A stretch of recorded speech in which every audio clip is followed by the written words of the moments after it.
Hey. Welcome to Creative Block. We're your host, Gene. And V, we interview people in the animation industry about their life, work, and hobbies while we doodle jam. We asked people on Twitter if they had specific topics they want us to discuss, as well as some drawing prompts. And today with us, we have Spencer Wan. Hi! Hello. How's it going, Spencer? Good. I'm very sore from archery yesterday. Oh, we're going to get into your archery later. Oh, You've told me much about your archery, and I want to know more. But you are an animator, a very talented animator, very prolific. Worked on some really awesome projects, and kind of accidentally started an animation studio, according to the way you describe it. And so we're excited to talk to you about all of that. But for those who don't know you, tell us who you are and what you do. I'm Spencer Wan. I am a traditional animator in America. Not very many of us these days, but... Now there really aren't. Yeah, no, there really aren't. But, you know, I do everything in the animation process from design to cleanup, what have you, and now I'm working on Spider-Verse as a VizDev artist. That's really cool. Tell us a little bit, sort of briefly, kind of how you got your start and how you got to where you are now, like working professionally as a traditional animator, which isn't easy. So how do I keep that brief? Well, you know, talk about as much as you want. Well, I was working in a tire shop, kind of bottoming out with my life, and then Dana Terrace messaged me one day and told me that I had not even tried to work in the industry. And I was like, okay, fine, that's probably fair. So I applied to a studio called ADHD, and they took me in, and I moved to Los Angeles. And that's more or less how I got my start in animation. Very cool. I love that. I think there's a little bit of something to say here. You and Dana kind of go back, right? You went to the same school, didn't you? Yeah, we did. I remember the moment we became friends was when we got drunk and showed each other our old DeviantArt profiles. As you do. A college tradition. Yeah. How much would you say your online presence kind of kept you motivated to keep drawing and most importantly animating? Because what was your relationship to drawing versus animating? Was there one that you were more interested in than the other? Well, I mean, when I was younger, I didn't think I'd be able to animate at all. So, I mean, it took me a while to start animating. I think I really only started even trying to do it after applying to an animation course. For college, I just, one day decided animation would be my major, and I was like, oh, I should probably try to learn how to do that. Before getting into school.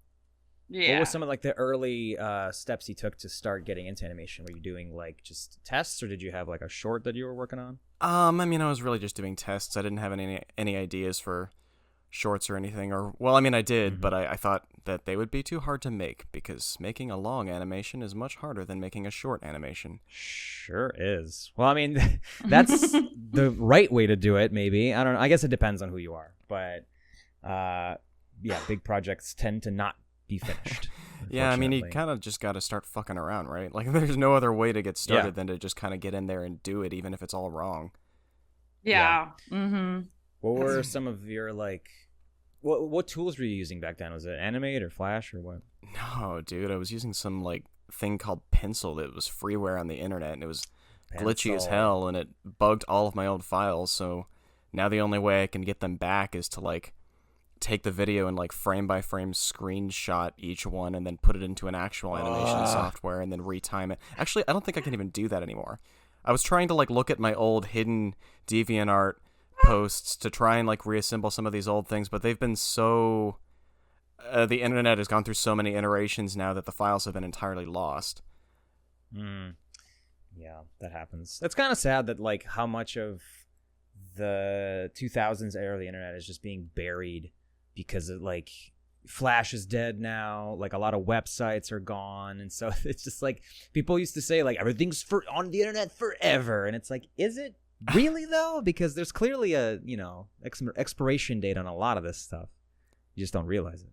Yeah, but... they that whole thing where they entirely got rid of Flash Player happened in the middle of the Critical Role project we were doing last year. And I was like, nobody uninstall Flash Player. We still need it. Oh my Damn. God. Yeah. So That's we all just had to deal with constant Flash Player uninstall prompt windows popping up every day. Yeah, there are like entire games that I used to really like that were based in Flash Player, and I just can't play them anymore. It really sucks. But anyway, that aside. So what were some of your earliest professional projects that you worked on in animation? I did a ton of those ADHD shorts that were on YouTube. You can actually still find them. And there's certain ones where it's obvious I just like sat down and like pumped in a lot more effort than I needed to just to keep myself sane and to make myself feel like I was actually doing, artwork and not just like a desk job. And then there were a couple I entirely animated myself back then. And that was like not a good job, but it made me really fast.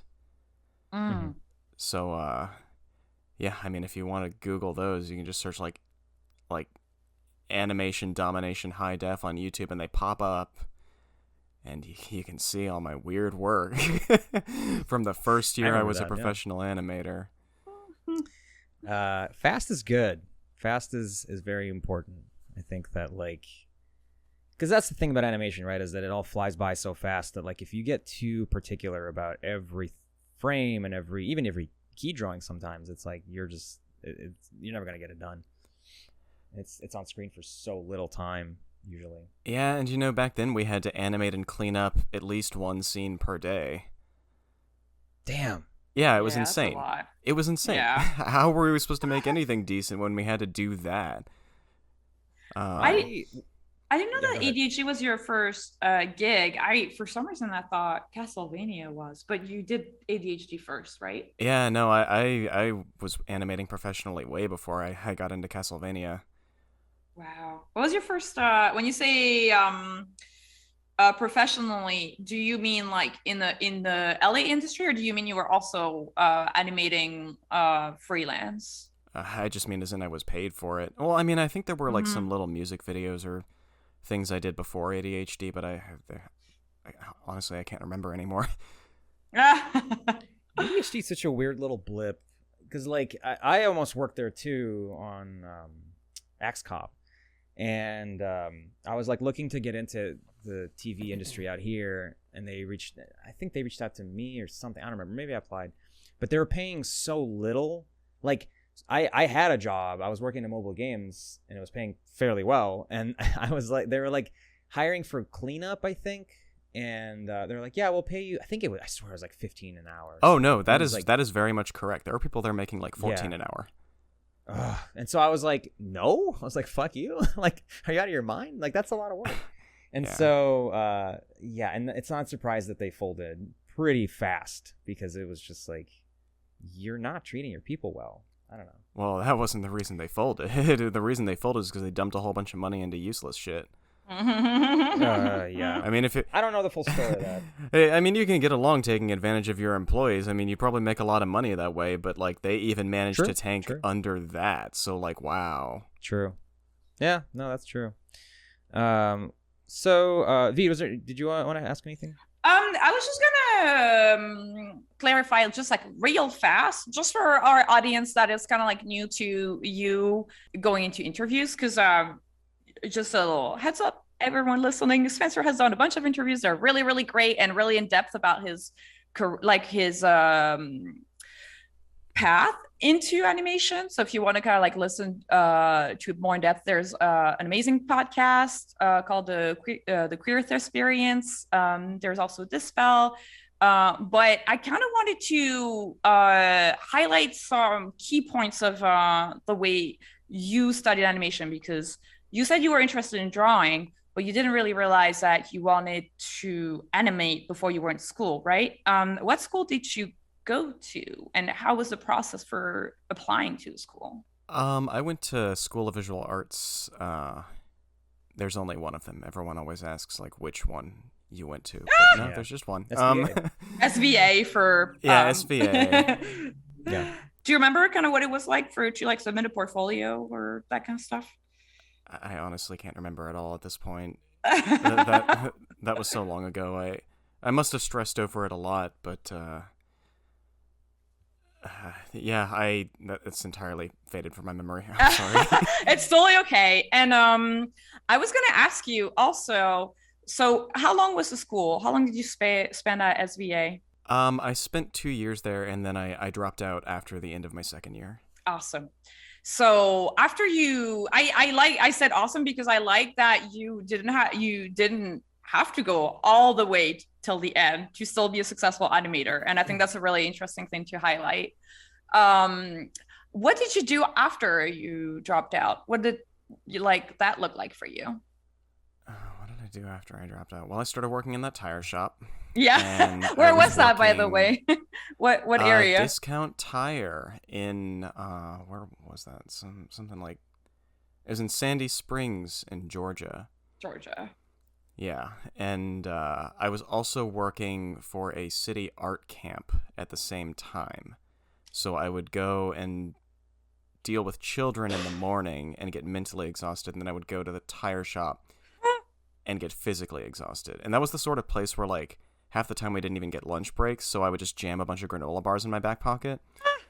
And at some point during the day, I would, like, with my soot-stained hands, just, like, grab a smushed granola bar out of my back pocket and, like, jam a whole bunch of rust and soot and whatever was in that granola bar in my mouth. That's so funny. Oh, how long did you spend doing both of these extremely draining jobs before Dana reached out? Like, and how was kind of like that process for you? Like, were you just kind of like, I don't know, were you still posting online? Were you, because it sounds like it was a lot. Was I still posting online? I can't even remember. I was in kind of a weird relationship at the time, and I was just tired all the time. Was I posting online then? I guess I could check Tumblr and find out. But I feel like I had sort of just... I feel like I wasn't drawing very much. I ended up quitting both of those jobs because I was too tired to do them anymore. And then I started drawing again, but I was like real depressed. Yeah, and that's the thing. It's like it can get really tough, I think, to be after school. And I think for a lot of people, that's something like they relate to, because it's like finding your first gig right after school. It can be kind of hard, and it's like a lot on, like, you need to have like a lot of faith, right? And I like that a lot, that Dana reached out to you and kind of like gave you like a second wind, I guess, to get to try. And how I think it was more like a lecture than a second wind, honestly. And how was when she said that, were you kind of like, did you think I'm going to move out and see what happens, or did you kind of like look for a gig from like remotely?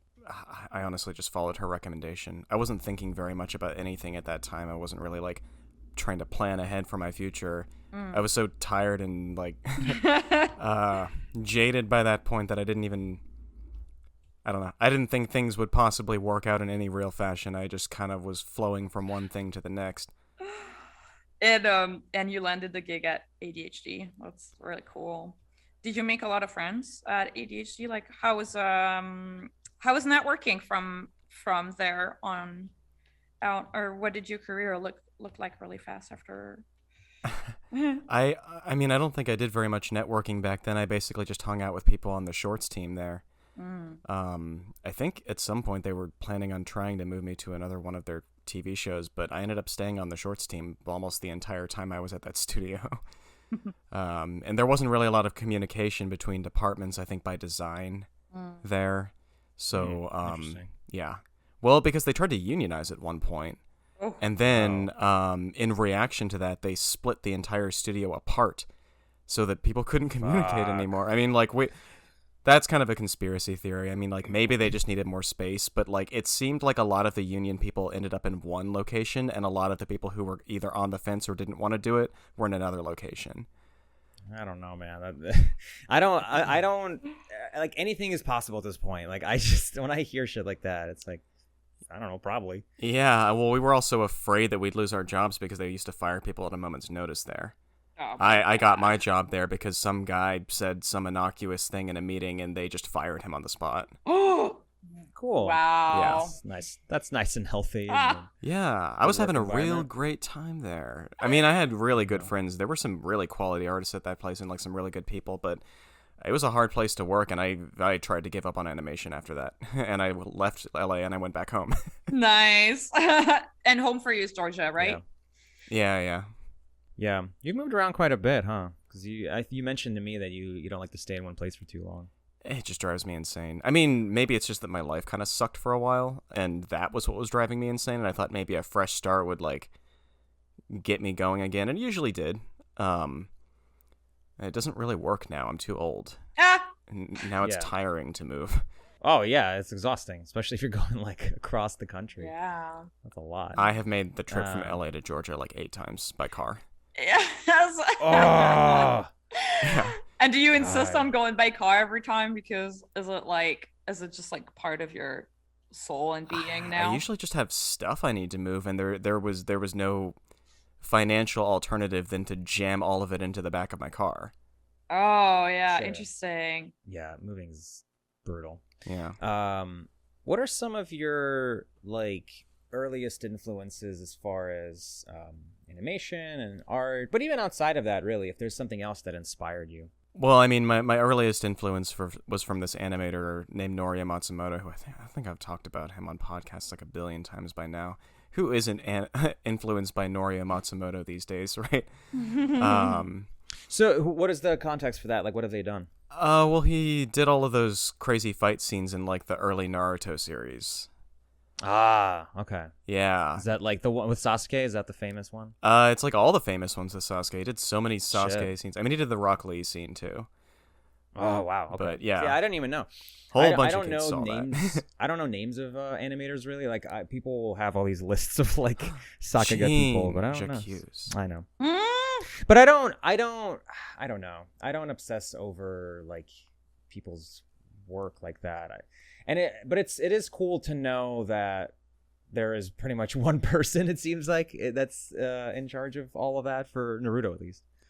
It's interesting. Yeah, I mean, honestly, that realization is kind of a powerful tool in animation because then you know exactly where to look for reference.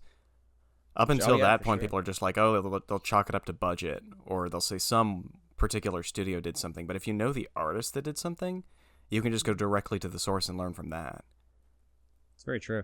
And there's websites that'll have like databases of like just clips of like Sakuga animation from all kinds of shows.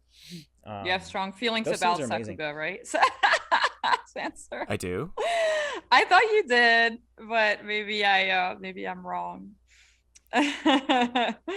With the new trend of like in animators. Oh, that. I mean, they can do whatever they want. It's not my business. I want to know more about this context. I want to know what V was talking about. V's talking about a trend in animation where people try to make like the flashiest possible animation they can to post it on Twitter, but skip all of the basics, and then they have trouble doing lip sync or anything after that. I see. Yeah. No, for sure. Especially since you're in a position where you've had to like work, like hire people and work with people. You probably have a keener sort of eye for that now. Maybe. I feel like I've been complaining about it for years. And it was probably just a lot of bitterness given the fact that I was coming out of ADHD. Yeah. Sure. Yeah. Well, that's always a thing with art, right? That like people want to do the stuff that is, like you said, like flashy and impressive, but then nobody can. It's hard to jump straight to doing those really cool things. Like you usually have to start with basics and stuff you don't want to do, the grunt work, for lack of a better term. And so and like you end up having a hard time breaking in because you're like, well, why is nobody hiring me for Sakuga? It's like, because you can't really do that. Like everyone has to start somewhere. Well, I mean, these days you can, but yeah. Which is great, don't get me wrong. I was definitely really bitter about it in my early career because I spent years doing grunt work, but I do think my work has a lot of like structure to it now. Sure. Oh, thanks yeah. to that. Definitely. 100%. I feel like you're also just you're one of the few, like you said when you introduced yourself, like one of the few American animators, because now most of animation is done overseas, or like either in Canada or like in Asia. Honestly, I'm way more bitter about that. Oh, really? In what way? Do you wish there were more animation, 2D animation for jobs in America? I mean, it's part that, but it's also part like, man, we really take advantage of Korean animators. Oh, yeah. Totally. They don't get paid well at all. No, I mean, God, like ADHD would look great next to that, and I personally just kind of find that appalling. So that is not how I want to run a studio, and we're gonna try and commit to doing animation here and paying people properly for as long as I am in charge. So that's great. We'll see if we get anywhere with that. How did you like run us through what that was like for you? Kind of like why did you create your studio accidentally? What makes you say it was accidental? Well, I just didn't really know what I was doing at the time. I thought I was just taking on kind of an interesting job, and I thought it would be interesting to work with a team rather than just do something solo like everyone always asks me to do. But then somewhere in the middle of the process, I realized like, oh, this is actually kind of interesting. I think maybe there's something here that I hadn't really considered. And we all used to talk about starting studios when we were kids. Yeah, totally. Everyone in art college is always talking about how they're gonna like start a studio and change the industry. And like Dana and I talked about stuff like this all the time when we were younger. I just never thought it would be possible anymore. Yeah, it seems like a lot because we talked to Chris Pronowski too, and like that Titmouse was also like it was like a t-shirt company at first. Like it wasn't even had anything to do with animation. And then, like, yeah, same thing. Where it was like they just had projects that they needed to get done, and they had to hire people. But I can't imagine somebody setting out to start an animation. Like, you gotta have a client base, right? Like that's where it starts. You gotta have people that are paying you, and I can't imagine just like I'm gonna start a studio and like finding clients from there. That must be like insanely difficult. Yeah, I mean. I don't know. This thing just sort of fell into my lap, and then I decided to take it seriously. I'm not the sort of person you should ask about how to start a studio. It just sort of happened, and I let it happen. But you did have to. What do you think was the hardest thing for you setting up a studio, and what was the most exciting thing about it, would you say? The hardest thing was convincing a bank to let us open a bank account. Oh, really? Oh, really? Yeah, they don't want banks consider business accounts to be pretty risky, I guess. So they make a really big deal about opening a business account, and I was trying to open one here with Chase, but they wouldn't let me do it. I ended up having to open a bank account in Georgia, because my bank that I had used ever since I was a kid was the only one that would let me open a business account. Interesting. Is it because you were a client for longer, or is it because like states like, I don't know, maybe Georgia wants more jobs than LA? I don't know. Just strictly because I was a client for longer. Interesting. Wow. Yeah. They were like, this guy has a bank account that hasn't, gone bankrupt. But yeah, so then I had to open a bank in Georgia, and then I was just sort of doing this weird game of bank telephone every single time a payment had to be made. Oh, wow. When you say bank telephone, is it like you had to kind of like keep calling them like you had to call them when you were making a payment? It was more than that. Like I wasn't there to open a bank account, and COVID happened, so I couldn't travel. So I had to have someone else open the bank account in my name.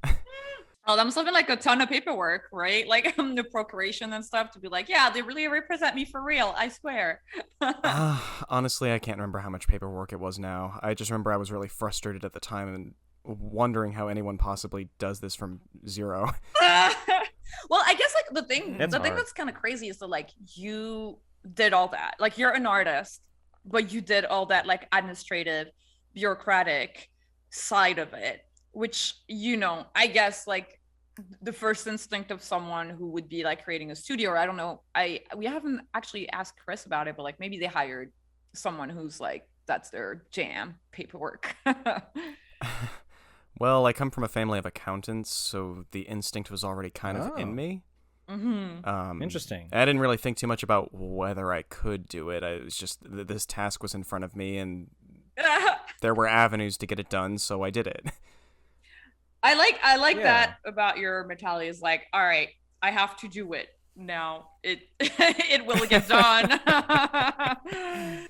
That's very efficient. It's like you're not. Do you ever get like anxious, or do you just like you don't have time for anxiety?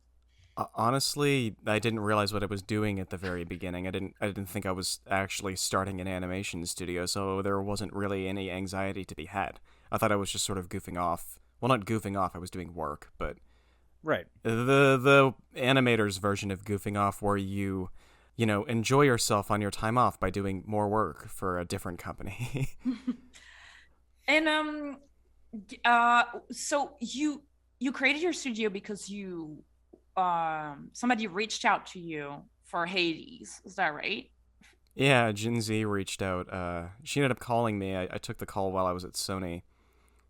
And she didn't think she'd be able to convince me to do work with him. But I'd known about Jinzi since I was in college. I mean, I played the hell out of Bastion when I was a student. Yeah. That's really cool. Yeah. And, their initial offer was to have me do the thing by myself, but I was like, God, I'm so tired of doing things by myself. Right. I really just wanted some support. And I didn't know how much work it was going to be at Spider-Verse either, since I had just started. Looking back on it, it was kind of rash to take 2 jobs at once when I had just started Spider-Verse. Yeah. But was that something that you were just like it was, you couldn't turn it down? Like, was it just exciting? I was just feeling refreshed because I hadn't worked in many months. After Owl House, Sony was supposed to hire me right away, but then there were some hiccups, and then I ended up taking 6 months off work and blowing my entire savings. And I was feeling pretty good about myself when I finally got into the studio, so I was like, yeah, I can take all this work at the same time. It'll be no problem. And, honestly, it wasn't that bad. I've done worse.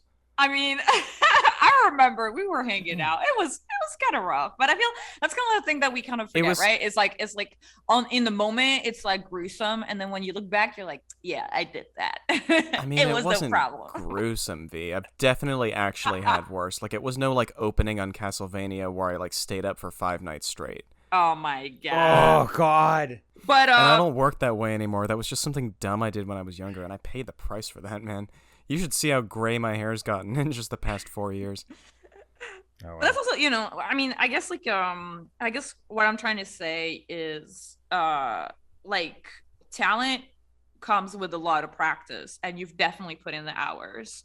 And it's something that you kind of like, you just take work really seriously, like a lot more seriously than a lot of people that I know.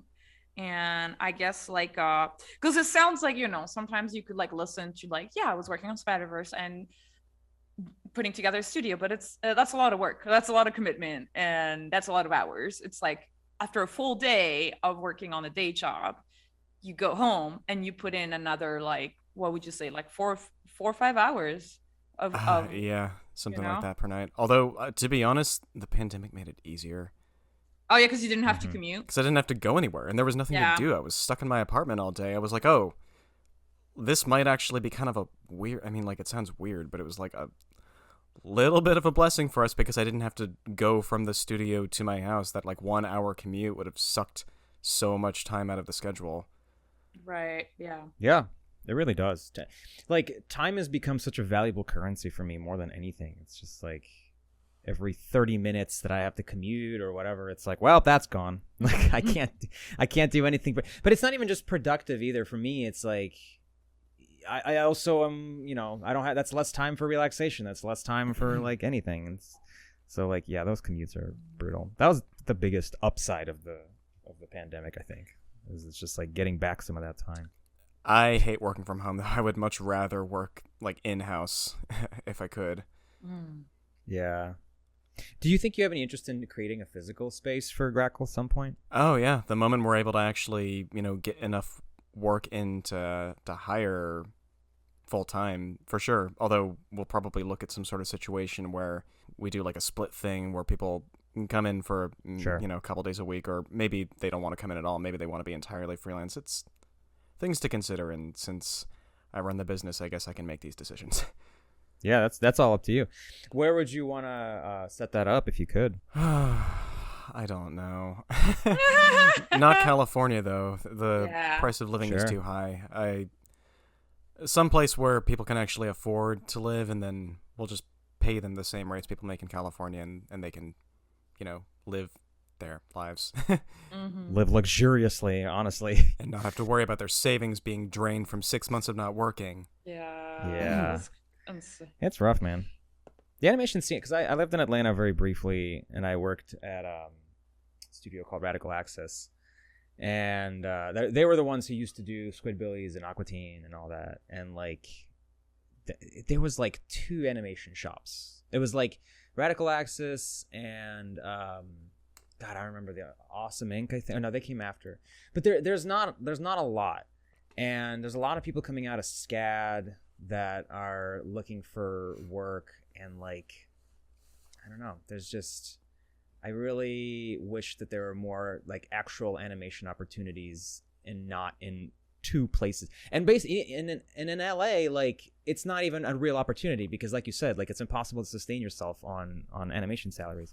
So I commend your drive to make that happen because I think that's desperately needed out here.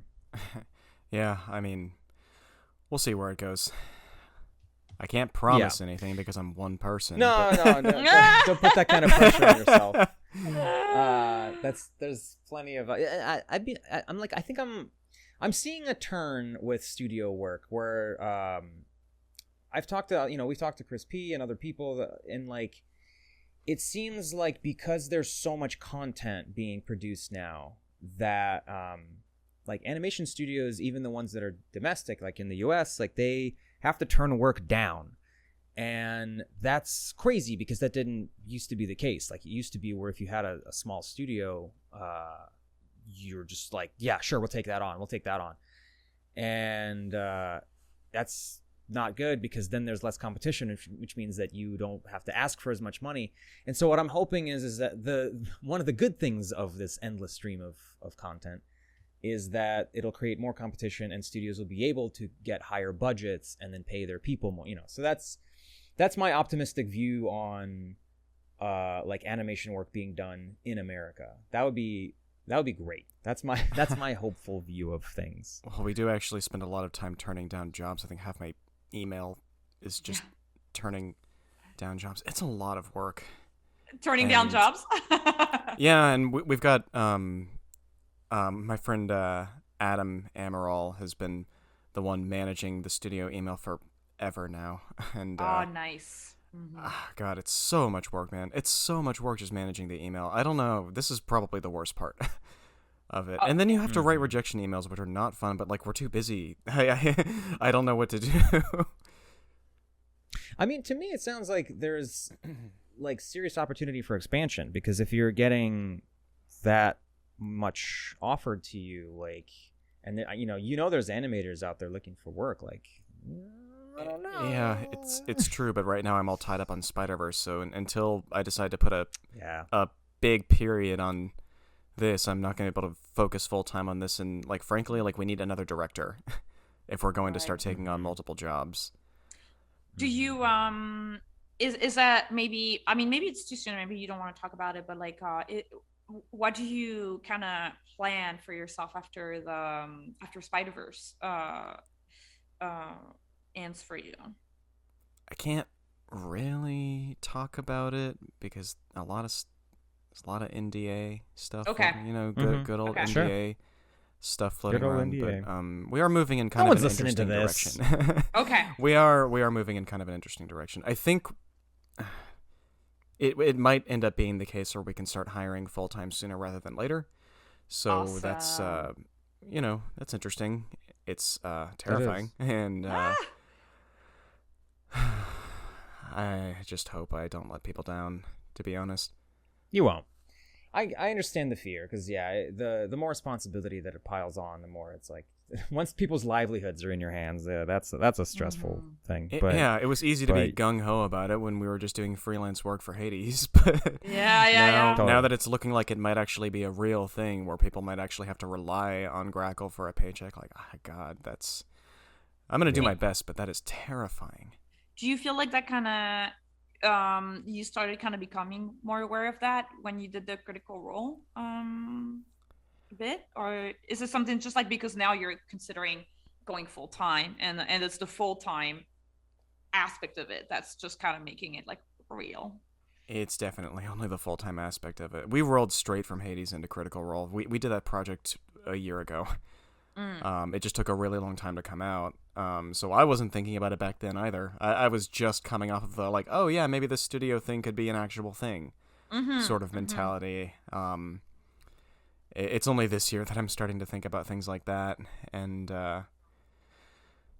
it's like being a parent. We'll figure it out. But yeah. It's also like, like, hey, like it's impossible to get it perfect every time, so there's gonna be ups and downs, just like I guess it was kind of easier for you when it was just yourself and your animation career, but you're still alive and you're doing great, so it's just gonna be the same thing but for the studio. I am still alive. I say that every day. It's like I'm still alive, and depending on the mood, that the tone of voice is different. But something we like to ask our guests is how they deal with creative block and what it feels like for them. To me, creative block kind of manifests after long periods of burnout. Like, Sure. If I'm starting to get creative block, it means to me that I have burned out without realizing it. Because to me, art is very technical, especially when I'm working for other people. I'm not really putting in a massive amount of creative energy at this point. I've just done it for so long that I can do it again. But my trick for it, I mean, I have lots of little tricks for it, really. Like, one thing I'll do is I'll be like, okay, I'm just going to get up, I'm going to get coffee, and then I'm going to sit at my computer and check Twitter.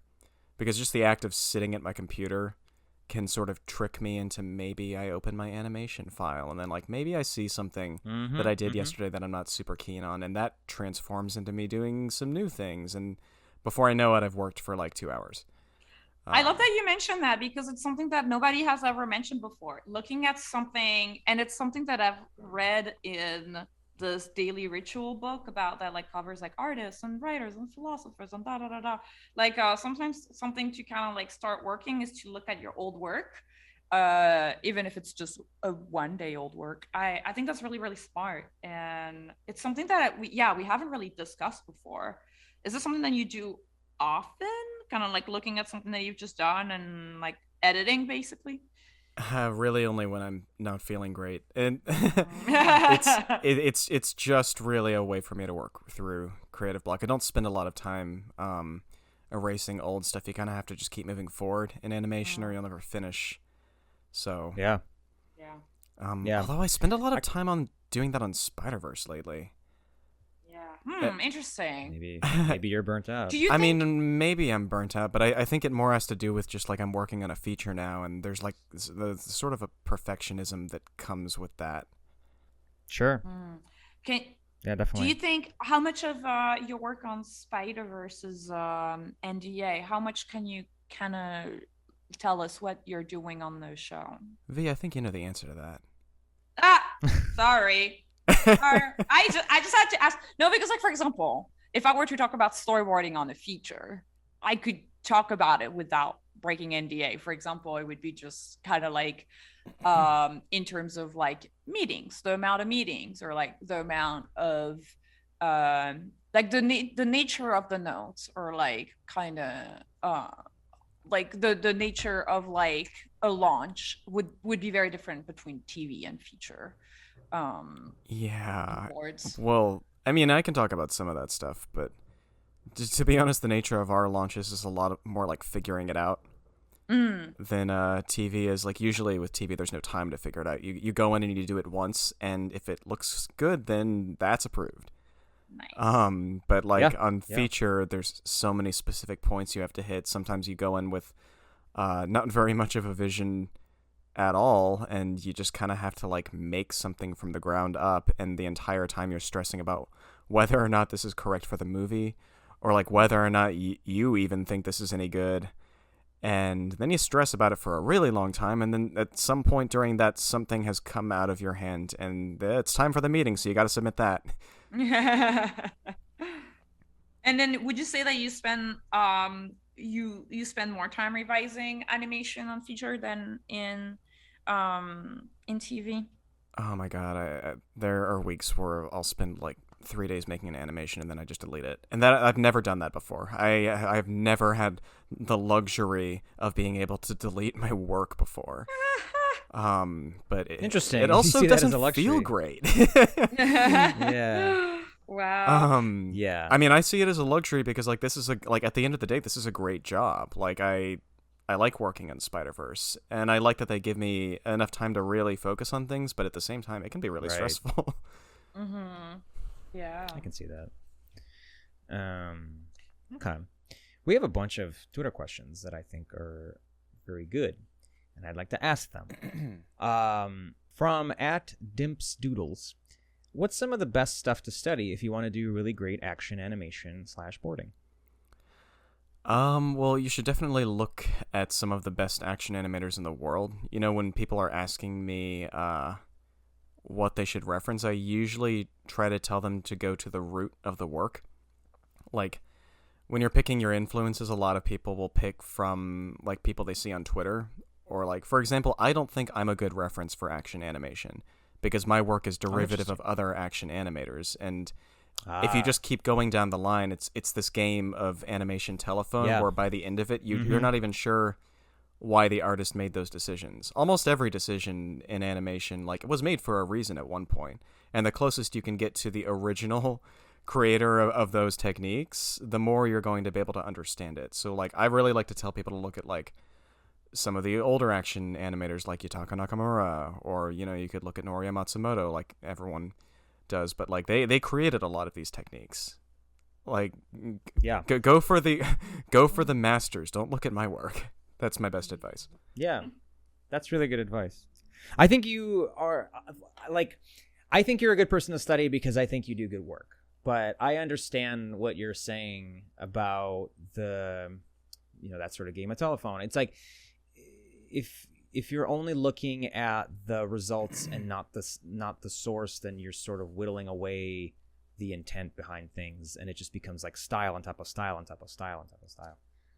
Which you could argue at some point is also just kind of like how art is created. It's true that like animation is a fairly new art form, so it's a lot easier to go back to the source compared to, for example, like, I don't know, writing or literature or that kind of stuff, right? You know, but that's true. Yeah, no, I get that though. I think it's always good to study the masters. I mean, even if you're an artist, right? Like, people always say to study the masters, but animation has definitely become funneled into like, well, who's the most recent person? Let's just look at what they're doing, and that's not always beneficial. Yeah, I mean, it's not that it's not beneficial, but like if you want to get the purest technical experience. Yeah, that's the reason people study the like 9 Old Men from Disney too. You know, like those guys were creating animation as they were doing it. Like that. Like they said, it's pretty new, and like all those early Disney movies, they were like figuring out how to make things move, and it's fascinating when you break down their process for that stuff. Yeah, well, and even their technical techniques, like just things that like camera operators were doing, a lot of that stuff has kind of slipped through the cracks over time, which is my biggest fear when it comes to people taking influence from like younger people, because a lot of times younger people, we tend to reinvent the wheel in places.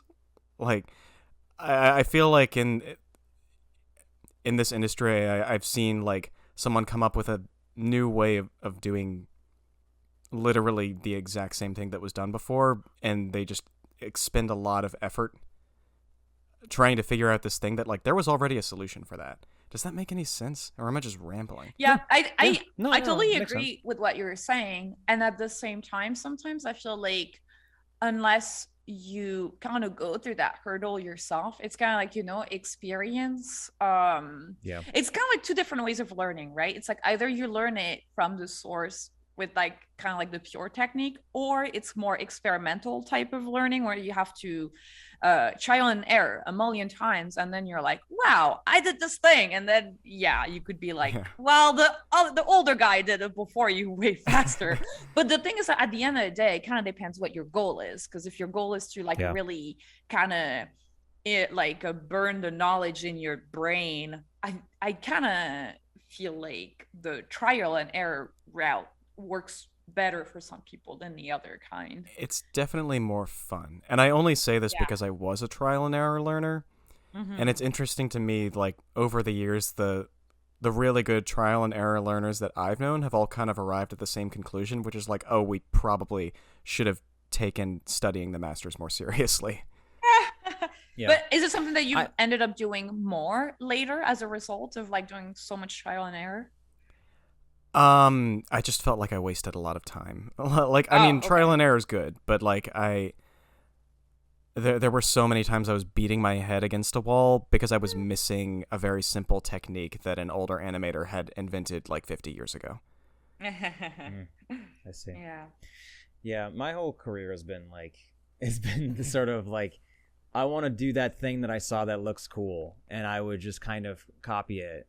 And yeah, there's a certain point where I feel like I've missed out on building up those foundational things. Like I never really learned proper anatomy, and I'm doing all right, but I still feel like as an artist or as an animator, I'm not as developed because I skipped a lot of those things. But yeah, I mean, everyone has their path, and I think what we're talking about is probably like maybe a higher level thing, because I think a lot of younger students and people who are getting into animation or whatever, they're gonna probably just want to do the stuff that's fun first, and I think that's okay. No, there's definitely value in that, because then they'll keep doing it, right? Yes, you don't want to hit the boring stuff right away, because then you'll stop. That's kind of like a problem, I think, in the way, for example, music is taught. Because I played a little bit the flute when I was like a kid, and I hated it. And now I'm a grown up, and I'm like, I wish I didn't give up music. But it's just because, like, you do the scales for a million times, and you never see, like, the fun stuff almost seems like it doesn't exist. Totally. So I could see that. I think it's a balance, right? You have to have fun, because if you don't have fun, you're gonna give up. But you also have to, at some point, take your studies seriously. Yeah, exactly. Yeah.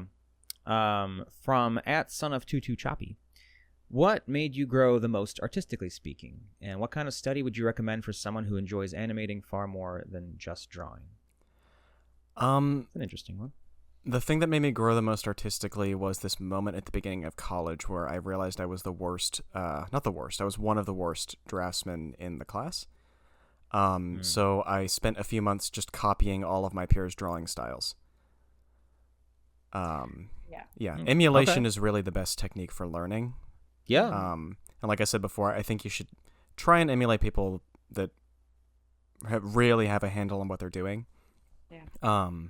And when it comes to practicing animation, you definitely need to get a handle on basic human movements. Like it's great if you can animate someone like flipping around, and like that's fun and everything, but like what if you can't animate them just sitting down?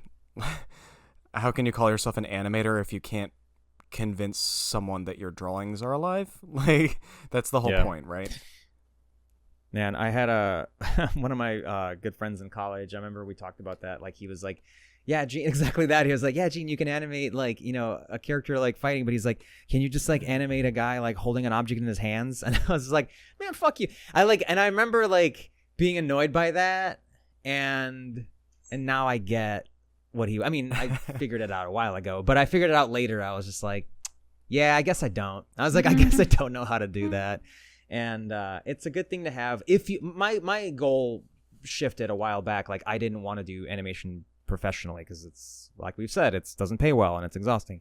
But if you are a diehard animation person, like, you absolutely have to learn how to do basic human movements. I think that's very good advice.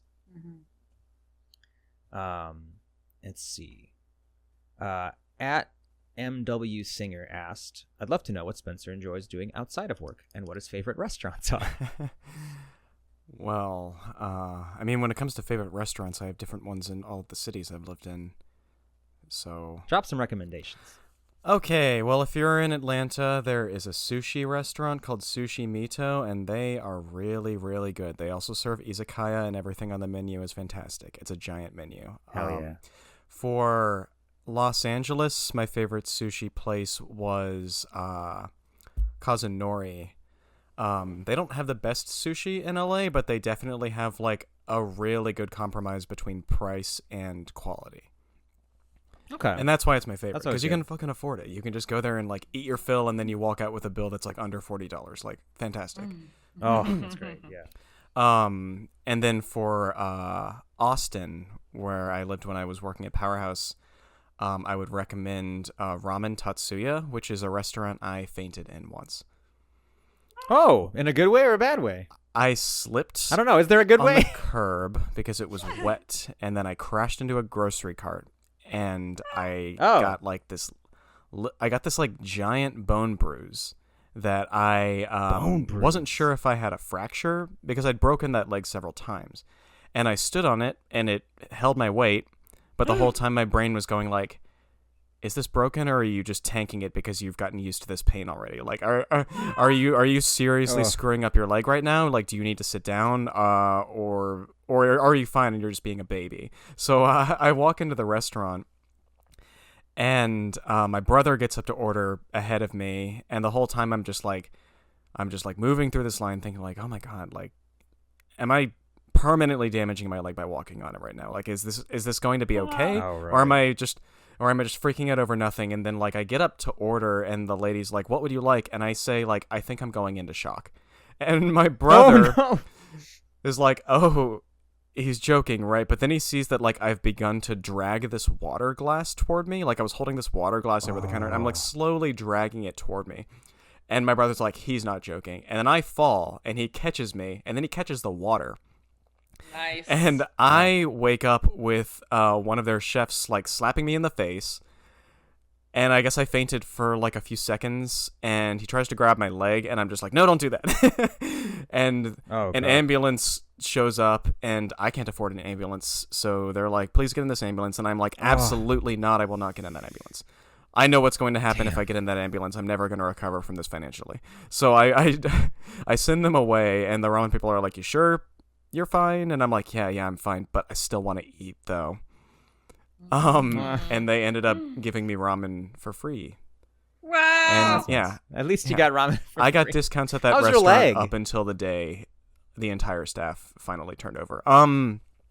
It's fine. I was just a bone bruise.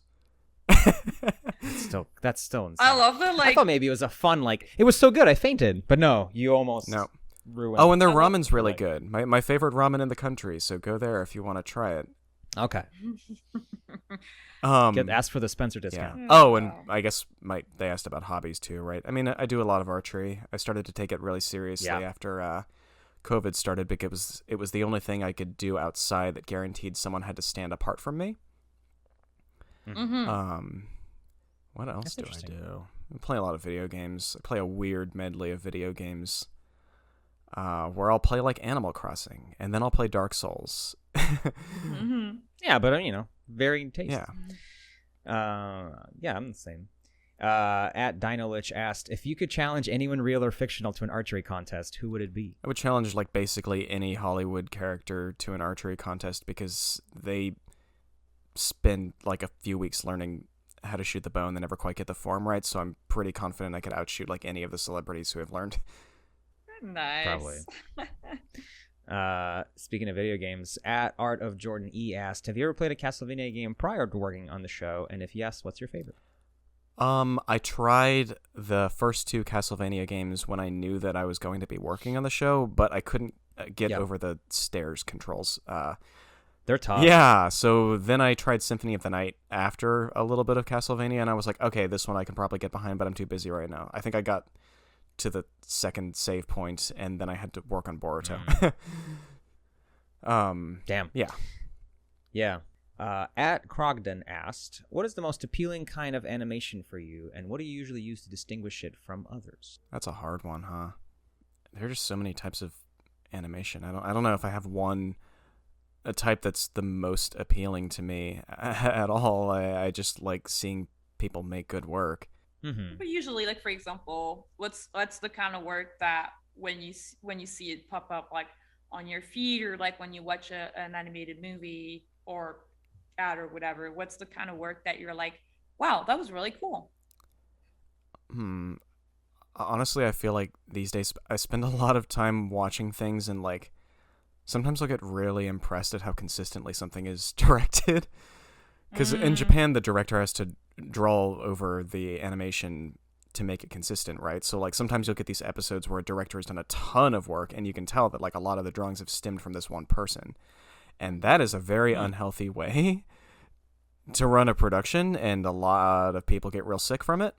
But it does look really good. It's not the sort of way I'd want to run a production, but it's definitely impressive, and it's like, God, I can feel like the suffering that this person put into this episode.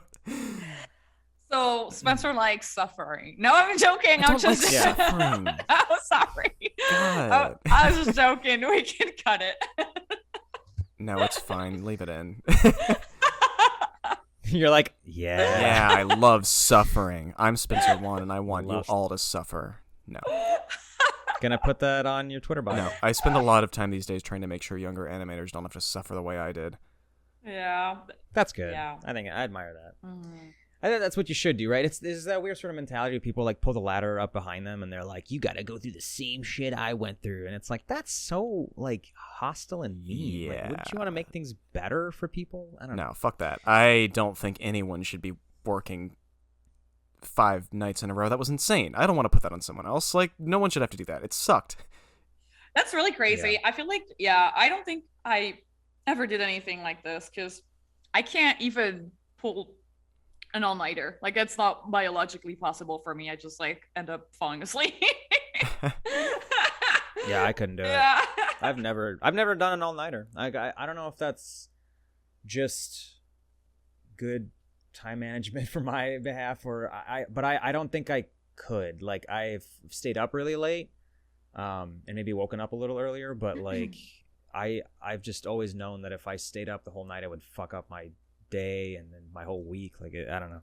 Honestly, I'm not sure if I can do it anymore either. I'll do late nights, sometimes. My job has become a lot less demanding than it was in my earlier years. But I pulled some late nights on Critical Role, and it was taxing, a lot more taxing than it used to be. I agree with that. I feel like, and because I started as a director recently-ish, and like there's been moments when I had to kind of like stay up late a little bit more just to kind of like pick up on some stuff, and it becomes harder as you get older. Your body is just not as flexible. Yeah, you're just like it's just like you like the biological routine is more embedded in your cells, I guess. But it's harder and harder. Yeah. Yep, we're all getting ancient. No, we're all still pretty young, I think. Welcome to the Dinosaur Podcast. Yeah. Where people in their what? You both are in your late 20s too, aren't you? 30s. 30s? Early 30s, yeah. Yeah. Gene, you look so much younger. You're the than young that. one here. I'm the young one. Gene, I thought you were younger than me. Nah, dog. I am 32 right now. Yeah. You and I are same age. But thank you. 89. Yeah. 89 represent. Yeah, 89. Yeah. How old are you, Spencer? I'm 28. Man, he's a baby. Okay.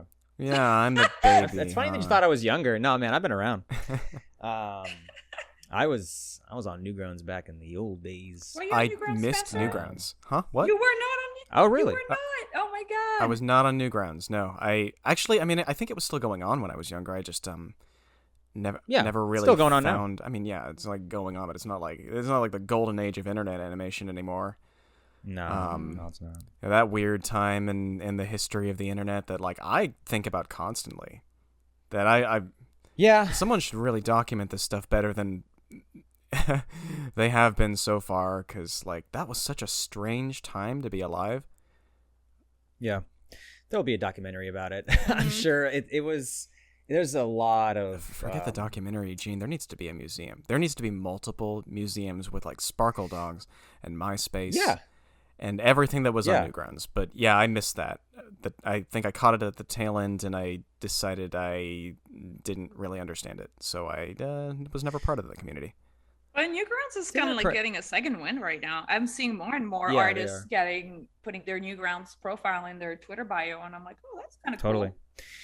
It's kind of had a weird, it has had a resurgence. I think Friday Night Funkin' was actually a big help. Interesting. Because it went like viral, and now it brought a bunch of traffic to them. But to their credit, like Tom Fulp has like tried aggressively to get to like archive all that stuff, because it is all Flash, but they've done a lot to convert a lot of the animation to like MP4s, and it's all still very viewable. I think now you can even look at it on mobile. Like a lot of the stuff you can view on mobile. Oh, that's kind of cool. It's very cool. And it's, talking about museums, like if this is digital work, that is a museum. Like they've made it into a museum of all of these really old little works of art. There's a lot of dumb bullshit, but it's like a lot of it's really good. Like a lot of it's really, really well done, and it very least entertaining. Some of the stuff also was like definitely into pop culture. Like I was so surprised. It was like before the pandemic at Halloween, I saw somebody dressed as Salad Fingers, and I was like, no I haven't way. thought about that in forever. Right? Yeah. It's still David Firth. I think he just made a new short recently. I think he did. Yeah. The golden age is gone, but the problem is that the golden age never was lucrative, I don't think. Like, maybe the biggest stars had some revenue stream. I was going to say, we got Ego Raptor out of it, didn't we? We got Ego Raptor. David Firth, I think, did all right at a certain point, and, I don't know. There's like Foamy the Squirrel. But like, it's was it really a golden age, or was it just the time of like? It was the period discovery? Where they created the term new media, and they're still trying to justify its payment using that period. Yes. Yeah. But no, Newgrounds still kicking, and I think I'll go in there sometimes just to find people to hire. Like there's a lot of young talent that's just posting stuff and for fun, because it's YouTube, obviously we all know, is terrible and like doesn't really do any favors for animators with the way their money's calculated. But Newgrounds is they've always been very considerate. We should get Tom on the show. I know, that would be amazing. Yeah, what are you doing, Gene? I don't know. It's your responsibility, but maybe I'll check out Newgrounds. I know. Maybe it's not too late for this dinosaur. You should. No, you're 28. Anyway, pick a dinosaur. If you were a dinosaur, which dinosaur would you be? Plesiosaurus. Nice. Okay, good choice. Wait, is it Plesiosaurus or Plesiosaur? You probably say both, right? I'm not a dinosaur. I don't. Saurus makes it sound more fancy. Yeah, Saurus makes it sound much more official. Yes. I'm not even finding it. What? You're not finding it? Plesiosaur. Oh my god, is it plesiosaur? Have I been saying it wrong? If I've been saying it wrong, you have to cut this part of the interview. Is it an underwater one? Yeah. Yeah, it's plesiosaur. Plesiosauria. That's the plural one, I think. Oh my god. I don't know. Maybe that's not how you pronounce it. Oh no. Anyway, I've never heard that word said out loud. You have to cut this part of the interview. Nope, we're not cutting that. Plesiosaurus. I believe it. Hey, listen. I love it, so it stays. Yeah. God. It's staying in. Sorry. Sorry. We're cutting all the NDA, but we're keeping all the dinosaurs. We're keeping the dinosaur talk. What are your goals for the future? You talked about it a little bit, but what do you want to do with your career and or even just your life? I would like to get into bow making. Interesting. So you want to level up your archery game? Yeah, I mean, at this point, I'm starting to get an understanding about like what makes a good bow and what makes a bad bow and what sort of bows I like. And bought a couple bow making books. I got a log from a white oak that I might try to turn into a bow once it's finished curing. Interesting. Or it splits apart and becomes firewood. Who's to say? Because I don't exactly know what I'm doing. Either way, it's going to have use, right? Yeah. I'm doing exactly the opposite of what I said before, which is I'm doing the trial and error thing, but for bow making. But I think it's like, I know what you're saying, though. It's like you wish that you had spent less time, da da da da. But hey, you gotta have some fun in life, you know. You just gotta enjoy the process, right? It's like, and sometimes enjoying the process means fucking it up a bunch of times. Yeah, I'm probably gonna split a whole bunch of bows in half before I actually make something half decent. But yeah, and then with Grackle, I honestly, everything is so up in the air right now. It's kind of hard to say. Sure. I might just. Well, yeah, probably I might just be saying that for the rest of my life, though. Yeah, that makes. Yeah. That's probably true. I think it's like, that's definitely the hardest part about doing your own stuff. Like being like the boss of you is like you're entirely responsible, which is both like really cool because you can do whatever you want, but it's also really scary because you can't do actually whatever you want. You can't actually do whatever you want. I mean, obviously the goal is true. to get us to a place where I can, where the studio can hire me and other people full time, right? But past that, I have nothing to tell you. Yeah. Oh, these are good goals. I'm excited to visit Georgia and have you teach me archery. Oh yeah, you gonna come over? You gonna shoot some? I don't know. We'll see. I'll shoot some bows. I want to make a bow. That's your challenge. Make a bow that I don't that try, I can try first, and then Gene has to shoot it, and we just see what happens. Yeah. Yeah. Just see what happens. And if I lose an eye, well, that was destiny. You're more likely to lose a hand, actually. Oh. That's my money makers. I can't lose those. It's only the left hand, Gene. You can sacrifice your left hand for the cause. You're right. And I You just will. get a hook. You just get a hook. Yeah. Oh, hooks are cool. Yeah. Yeah. Have you guys ever thought about this? I don't know. I think about this all the time. I mean, not so much anymore, but I was like, well, if I lose one hand, I was looking it up on Google, like, what is the price of a robot hand? And it's actually not that bad. I thought it was going to be like a bajillion dollars, and it's actually only 15 grand, which is still a lot, but it's still better than a billion. And is it the kind that like actually senses your like your muscle movement? Well, the thing is that it's only the hand. Then you have to actually go to the hospital and stuff, and they have to connect it to your nerves, and so that's probably $1 billion. But you get one hand, which is a robot hand, and if you lose the other, then you get a hook. Because Cool. Because you can't have two robot hands. Your body doesn't generate enough electricity. No. Exactly. It's just, or your bank account doesn't generate enough dollars. That's the real problem. Yeah. Well, that's a weird end to this creative block. Spencer, thanks for being our guest and sharing your story. Yeah, happy to be here. And thanks to your listeners. Follow us on Twitter. It's that creative block, creative without the vowels, where we ask for drawing prompts and questions to ask our guests. Huge thanks to my sister Clements for editing the podcast. If you love our show, then support us on Patreon. Becoming a patron gets you early access to interviews as well as bonus episodes. Click the link in the description of this episode. I've been your host, Gene. And I was V. Keep being creative, and we'll see you next week. Bye. Bye.